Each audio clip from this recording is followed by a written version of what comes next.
টানা ভারী বর্ষণ ও ভারতের ত্রিপুরা রাজ্যের উজান থেকে নামা ঢলের পানিতে বাংলাদেশের বন্যা পরিস্থিতির চরম অবনতি হয়েছে। বানের পানিতে ভাসছে 12 জেলার বিস্তীর্ণ অঞ্চল। মানবিক বিপর্যয় দেখা দিয়েছে দুর্গত অনেক এলাকায়। গত 2 দিনে 4 জেলায় মারা গেছেন অন্তত 8 জন। আকস্মিক বন্যা দেখা দিয়েছে ফেনী, নোয়াখালী, লক্ষ্মীপুর, কুমিল্লা, ব্রাহ্মণবাড়িয়া, চট্টগ্রাম, খাগড়াছড়ি, রাঙামাটি, কক্সবাজার, সিলেট, মৌলভীবাজার এবং হবিগঞ্জে।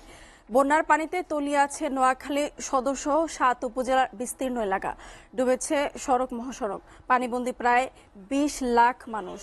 বাড়িঘরে পানি ঢুকে চরম ভোগান্তিতে বাসিন্দারা। দেখা দিয়েছে খাদ্য ও বিশুদ্ধ পানির সংকট। তলিয়ে গেছে ফসলের ক্ষেত। স্কুল, কলেজ, মাদ্রাসা, কমিউনিটি সেন্টার সহ বিভিন্ন আশ্রয়কেন্দ্রে অবস্থান নিয়েছে বহু মানুষ।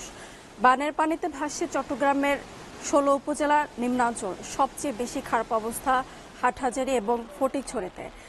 হালাদা নদীর বাঁধ ভেঙে প্লাবিত হয়েছে হাটহাজারীর নতুন নতুন এলাকা। নিরাপদ আশ্রয়ের খোঁজে ছুটছেন মানুষ। সেনা ও নৌবাহিনীর পাশাপাশি বানভাসী মানুষের পাশে দাঁড়িয়েছে বিভিন্ন স্বেচ্ছাসেবী সংগঠন। বন্যার পানিতে তলিয়ে গেছে পার্বত্য জেলা খাগড়াছড়ি ও রাঙামাটির বিস্তীর্ণ এলাকাও। এদিকে মৌলভীবাজারে মনু ও ধলাই নদের পানি এখনও বিপদসীমার উপরে। ডুবে আছে রাস্তাঘাট, ফসলি জমি। খাদ্য ও সুপেয় পানির সংকটে পানিবন্দী মানুষ। তবে হবিগঞ্জে খোয়াই নদীর পানি কিছুটা কমেছে।